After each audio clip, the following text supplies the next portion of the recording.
दोस्तों, सदन में गाली देने पर क्या इस देश के गृह मंत्री अमित शाह पर कोई एक्शन होगा?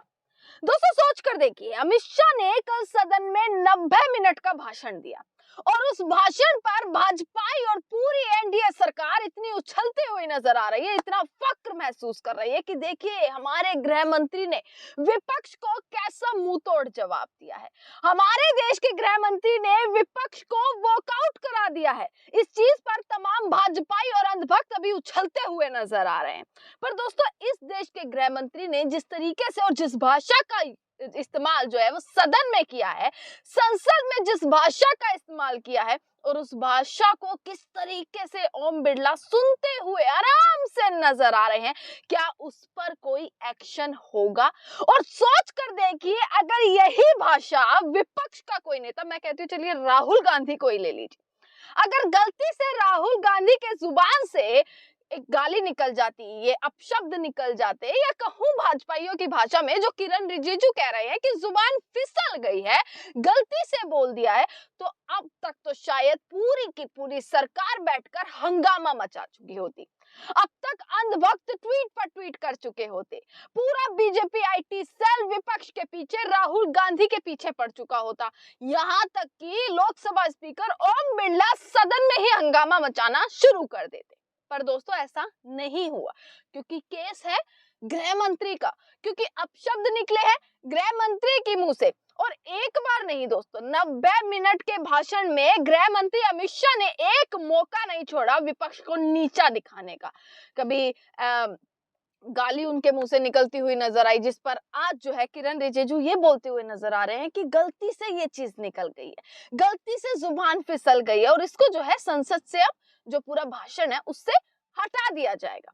तो किरण रिजिजू से एक सवाल है कि चलिए संसद से आप उस भाषण से वो शब्द जरूर हटा देंगे, पर इस देश की जनता के पास जो वीडियो है, इस देश की जनता के मन में जो सवाल है, उसका जवाब आखिरकार कब देंगे? दोस्तों, सदन में जोरदार हंगामा मचा और जब से गृह मंत्री का भाषण हुआ है, 90 मिनट सोचकर देखिए, राहुल गांधी को आधे घंटे का समय दिया गया था सदन में बोलने के लिए, एसआईआर पर चर्चा करने के लिए, और आधे घंटे के भीतर भी बार बार टोकना, बार बार रोकने जैसे सारे माहौल जो है वो देखने के लिए मिला था। पर गृह मंत्री आधा घंटा, 40 मिनट, 50 मिनट, 1 घंटा, उसके बाद लोकसभा स्पीकर ओम बिरला ने अवधि बढ़ा दी कि जब तक गृह मंत्री का भाषण नहीं होगा तब तक सदन की कार्रवाई चलती रहेगी। और मैं कहती हूँ कि अगर विपक्ष वॉकआउट नहीं करता और अगर विपक्ष सदन से बाहर नहीं निकलता, तो शायद ये 90 मिनट का भाषण और कितना लंबा हो सकता था, 2 घंटे, 2.5 घंटे, क्योंकि पूरी अच्छी खासी स्क्रिप्ट जो है वो अमित शाह कल लेकर आए हुए थे, जिस पर अब जनता ने भी ये सवाल उठा दिए हैं कि सवाल और जवाब दे ही नहीं। दोस्तों, चर्चा का मतलब होता है, जब सरकार ने इस मांग को माना था कि एसआईआर पर चर्चा होगी, एसआईआर पर चर्चा होगी, और 9 और 10 दिसंबर का दिन तय किया था, 10 घंटे का पूरा समय निर्धारित किया था। चर्चा का मतलब होता है सवाल और जवाब, और चर्चा में पक्ष और विपक्ष दोनों ही शामिल होते हैं। पर यह केस सिर्फ और सिर्फ लागू होता है विपक्ष के मामले में, क्योंकि सवालों का जवाब नहीं दिया गया, सवाल करने ही नहीं दिए गए। जैसे ही अमित शाह अपनी सारी बातों को क्लियर कर रहे थे, ऐसा लग रहा था कि गृह मंत्री ये प्रूव करने आए हुए हैं कि देखिए हमने कोई चोरी नहीं की, इलेक्शन कमीशन से हमारी कोई साठगांठ नहीं है, चुनाव आयोग से हमारी कोई साठगांठ नहीं है, हम तो एकदम दूध के धुले हुए हैं। ऐसा लग रहा था अमित शाह के 90 मिनट के भाषण में कि आधा जवाब चुनाव आयोग को जो जवाब देने थे, आधा जवाब वो गृह मंत्री देते हुए नजर आए, यानी कि सबूत पेश करते हुए नजर आए। वहीं दोस्तों, जब राहुल गांधी और पूरी सदन में सवाल किए गए, जब सवाल दागे गए, चाहे वो एसआईआर पर जो लिस्ट बनाई गई है, कैसे 65 लाख वोट गायब हुए, कैसे जो है वीडियोस और फुटेजेस जो हैं उसको 45 दिन में हटाने का निर्देश दे दिया गया, एकदम से ये सारी तमाम चीजें, कैसे 5 बजे के बाद की वीडियोस को डिलीट कर दिया गया। जब ये सवाल दागने शुरू हुए तो अमित शाह का आप रूप देख लेते कि अमित शाह का अपने ऊपर से कोई कंट्रोल ही नहीं रहता है। दोस्तों, इसी के साथ अब जनता, इस देश की जनता सब कुछ जानती है।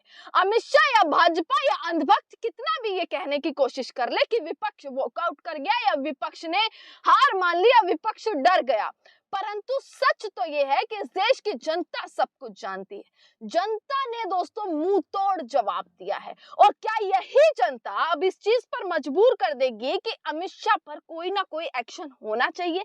इस देश के गृह मंत्री जिनको सदन में, जहां से पूरा देश के फैसले लिए जाते हैं, जिस पार्लियामेंट से पूरे देश के फैसले लिए जाते हैं, पूरा देश चलता है, वहां पर उस सदन की गरिमा को भंग करते हुए इस देश के गृह मंत्री नजर आए, पर वहां पर कोई नहीं बोलता। और सबसे बड़ी और भारी गलती ओम बिरला की, जिन्होंने उन्हें टोका भी नहीं कि आप अपनी भाषा को सुधारिए। आप अपना गुस्सा, जिस तरीके से विपक्ष को डराने धमकाने की बात अमित शाह सदन में करते हुए नजर आ रहे थे, वो इस देश की जनता ने दोस्तों देखा है। और इसी के बाद जब से ये भाषण हुआ ना, तब से लगातार ट्विटर पर सिर्फ एक चीज ट्रेंड कर रही है, सिर्फ और सिर्फ एक हैशटैग ट्रेंड कर रहा है, जो है अमित शाह।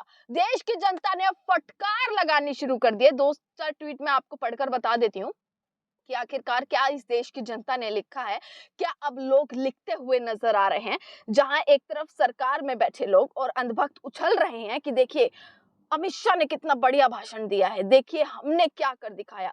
वहीं इस देश की जनता ने औंधे मुंह गिरा दिया है उन सभी अंधभक्तों को, उन सभी लोगों को जो इस चीज को प्रेज करते हुए नजर आ रहे हैं। मैं 2-4 ट्वीट यहाँ पर पढ़कर दिखा रही हूँ कि किस तरीके से लोगों ने हैशटैग बना दिया है, हैशटैग गालीबाज गृह मंत्री, ये लिखते हुए लोग नजर आ रहे हैं। दोस्तों अमित शाह ने एक जगह तो एक गाली का इस्तेमाल किया, वहीं दूसरी तरफ अगर देखें पूरे भाषण में तो कहते हुए अमित शाह नजर आए कि बीजेपी जब जीत जाती है, भाजपा की जीत से विपक्ष को इस तरीके के शब्द जो है वो एक गृह मंत्री एक सदन में खड़े होकर इस्तेमाल कर रहे हैं। और ट्वीट में आपको यहाँ पर दिखाती हूँ, आरजेडी की तरफ से ये लिखा गया है, मतलब हर पार्टी ने, हर विपक्षी पार्टी ने अब इस पर ट्वीट किया है। आरजेडी की तरफ से ये लिखा गया है, उनकी गाली का पूरा जो उनका सेंटेंस था, उस सेंटेंस को लिखकर, उस स्टेटमेंट को लिखकर आरजेडी ने लिखा है कि संस्कारी पार्टी के संस्कार, सदन में भी गाली गलौज के अपने संस्कार नहीं छोड़ सकते हैं ये संघी लोग। हैशटैग आरजेडी, उन्होंने अपना पार्टी का हैशटैग यहाँ पर दिया है। एक बड़ा ट्वीट मैं आपको दिखाती हूँ, अवेश तिवारी नाम के यूजर है जिन्होंने ये लिखा, हमारे बनारस में कहा जाता है कि गालियां कमजोरों का आभूषण है। आप प्रेस कॉन्फ्रेंस के चैलेंज से घबराए हुए थे, यह तो साफ दिख रहा था, लेकिन इस घबराहट में गाली भी निकलेगी इसका अंदाजा नहीं था। खैर, गालियां भाजपा और आरएसएस का नेता और समर्थक होने की पहली पहचान है। अब आते हैं भाषण पर। तो अरे क्या मांग लिया नेता प्रतिपक्ष राहुल गांधी ने, कुछ सवालों का जवाब ही तो मांगा था, आप दे देते, पर आप तो गाली देने लगे। ये तमाम ट्वीट्स जो है लोग करते हुए दोस्तों अब नजर आ रहे हैं। मतलब सभी ने सिर्फ हैशटैग अमित शाह जो है इस वक्त चलाया हुआ है। रौनक खत्री लिखते हैं, जब देश के गृह मंत्री ही संसद में भाषा की मर्यादा तोड़कर गाली गलौज पर उतर आए तो समझ लो सत्ता का घमंड कितना बढ़ चुका है।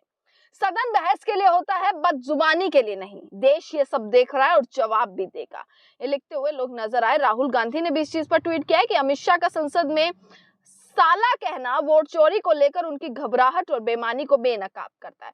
तमाम ट्वीट्स और इस वक्त सबसे ट्रेंडिंग पर यही चल रहा है कि आखिरकार गाली गलौज के बाद भी अमित शाह अपनी पूरी स्क्रिप्ट जो है वो पढ़कर चले गए, अपना पूरा भाषण दे दिया और उस भाषण के बाद ना उनको कोई कहने वाला, ना उनको कोई टोकने वाला, ना उन पर कोई एक्शन लेने वाला। अब ये देखना है, पूरा विपक्ष आक्रोश में है, आखिरकार आगे और क्या तमाम चीजें निकल कर आती है। तमाम खबरें आप तक पहुंचाते रहेंगे, देखते रहेगा सजग भारत। आपका बहुत बहुत शुक्रिया।